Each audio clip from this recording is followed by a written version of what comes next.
Num. Ya. Kita serius apa yang bercanda-bercanda gitu? Bebas. Santai. Itu gimana sih sampai bisa menemukan teknik-teknik dalam menggali orang kalau kamu menginterview orang? Waduh, kayak itu belajarnya sama Erwin Parengkuan gak sih? Masa sih yang bener dong, Aziza Hanum. Apa ya, mungkin karena basicnya aku kepo aja kali ya Mas Erwin. Aku kayak seneng ngobrol, seneng mendengarkan. Kalau ditanya Hanum lebih suka baca apa lebih suka mendengarkan gitu. Maksudnya kan ketika orang nyerap sesuatu based on apa yang dia lihat atau apa yang dia dengar, aku lebih suka mendengarkan gitu. Jadi ketika orang ngobrol, aku menyerap itu dari apa yang dia obrolin, apa yang dia omongin, sampai energi orangnya tuh aku bisa merasakan gitu. Mungkin kalau hari itu terlalu wah gila nih orang ngomongin orang lain gitu, ngegosip exhausted, itu energi negatifnya ikut keserap ke aku, jadi aku ikutan gitu capek.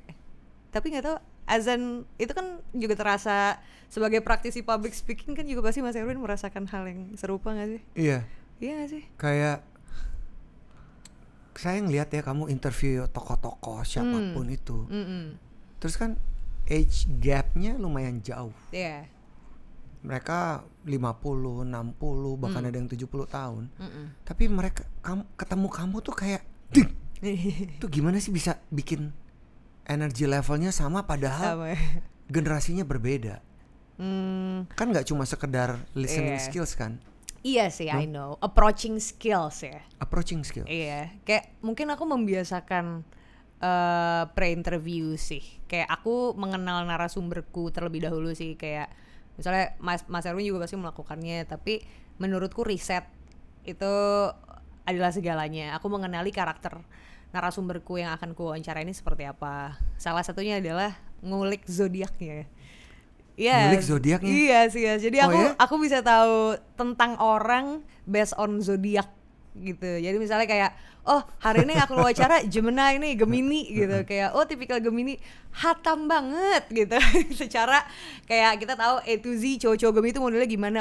Oke, gini ya. Nggak boleh dibikin gini, masuknya dari sini. Jadi kayak itu riset yang bisa aku lakukan untuk sebelum ketemu narsum, itu satu. Kedua, biasanya aku akan ngontek orang-orang dekatnya yang aku bisa gapai.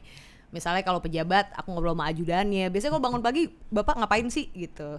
Misalnya hal pertama, koran yang bapaknya baca aja tuh aku bisa kayak memetakan, berarti kalau baca yang merek ini korannya tipikalnya yang ini, kalau yang ini lebih nyeleneh nih orangnya suka bercanda.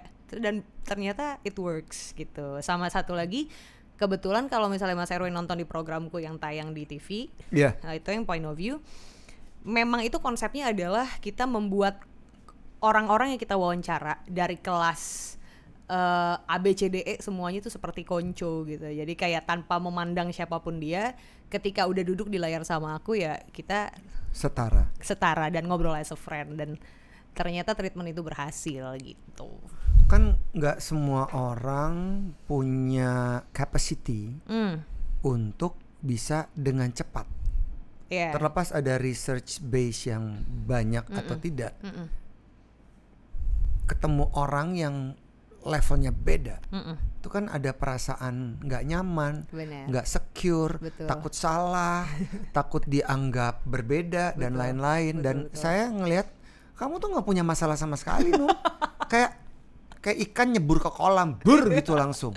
Masa sih, Mas? Iya, itu bawaan dong berarti ya. Mungkin kali ya, mungkin karena aku juga anaknya ekstrovert kali ya, Mas. Jadi bukan. Tapi ya beranjak dewasa aku ngerasa aku tuh punya sisi introvert juga, Mas Erwin.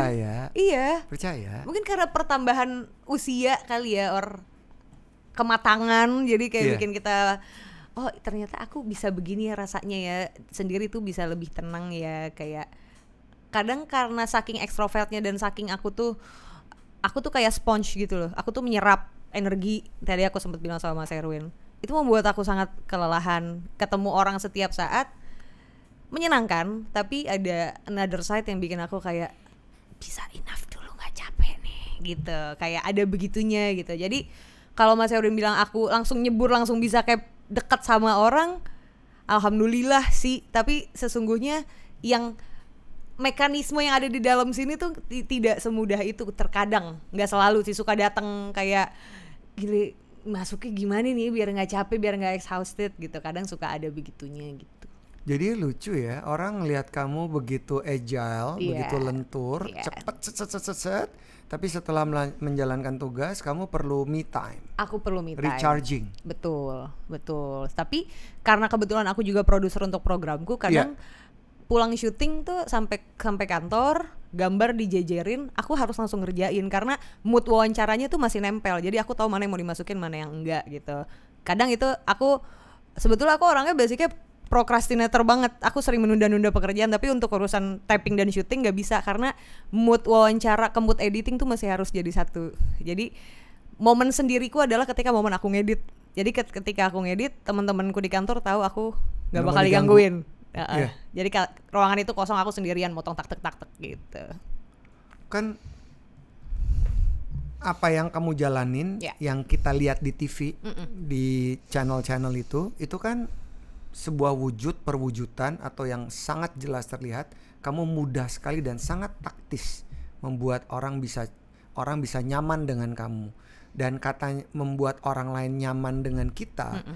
Orang baru sekalipun, generasi manapun, level manapun, itu kan akan terpakai ilmu ini di dalam kehidupan dan pekerjaan kita. Kan semua profesional, orang-orang ada potensi dan kesempatan selalu bertemu dengan semua orang dengan level yang berbeda-beda.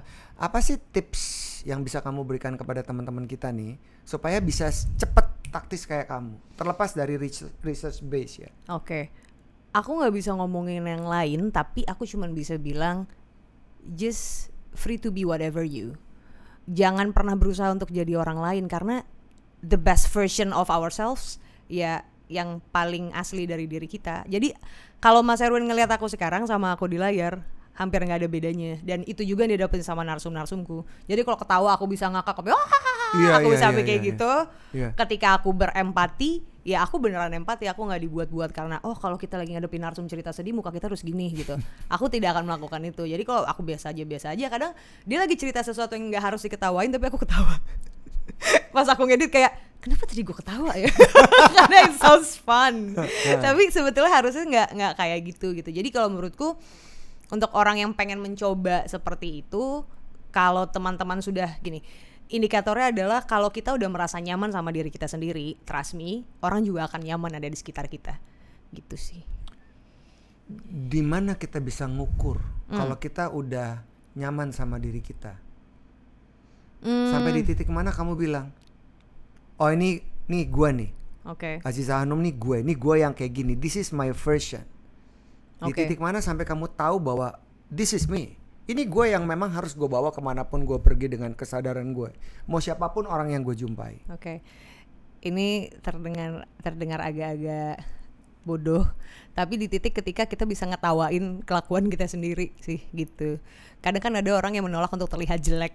Atau terlihat, bukan terlihat buruk sih, terlihat bodoh di depan publik kayak aku harus cantik gitu kan. Aku harus perfect gitu.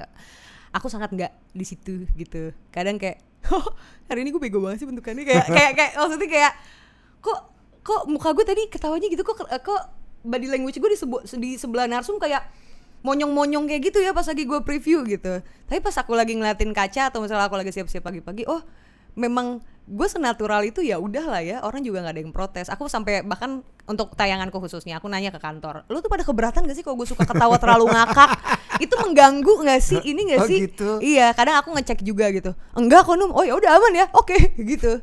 Karena aku ngerasa I have no problem with it. Ketika orang ngerasa itu problem, berarti it's something yang harus aku evaluasi. Tapi ternyata di kantor pun kayak, talk showku sekarang jadi nomor 1 nasional, Mas Erwin. Yeah, I know, congratulations. Iya, jadi kayak ternyata formulasinya nggak perlu aneh-aneh, cuman butuh jadi diri sendiri dan aku sudah nyaman dengan versi diriku, pemirsa sudah nyaman dengan versiku dan kantor juga nggak keberatan, and then we become number 1. That's it. Jadi kayak nggak ada burden ya? Nggak ada burden, happy go lucky. Happy go lucky. Mungkin itu kata yang paling bisa menggambarkan kali ya. Tapi gak semua wawancaraku dengan cara itu berhasil loh, Mas Erwin. Masa? Ada narsum-narsum yang susah ketembus dengan aku yang berusaha, bukan so asik lo Num. Mungkin ada beberapa orang yang kayak nonton kayak, lo tuh harus lebih sopan deh Num kalau ketemu narsum yang lebih tua, yang misalnya jangan terlalu cuawaan duduknya yang bener. Ada aja netizen yang pada komen-komen gitu kan. Tapi ya kadang apa yang diomongin netizen tuh suka bener. Nggak semua orang bisa masuk sama approach kita gitu. And I'm okay, nggak ada masalah gitu loh. Kan talk show itu kan indikatornya bukan people like orang suka atau enggak kan gitu. Tapi output yang aku ingin kejar dari pertanyaan-pertanyaan yang aku pengenin gitu. Walaupun respon narsumnya kurang enak or gimana, aku sudah sebisa mungkin membuat narsum-narsumku nyaman. Tapi kalau tidak, biasanya sebelum atau sesudah wawancara ya aku akan kayak mohon maaf kalau misalnya tadi ada sedikit banyak kurang, dan aku biasanya akan tetap memaintain hubungan sama narsum-narsumku untuk memastikan bahwa hubungan kami baik-baik saja after that interview. Gitu sih.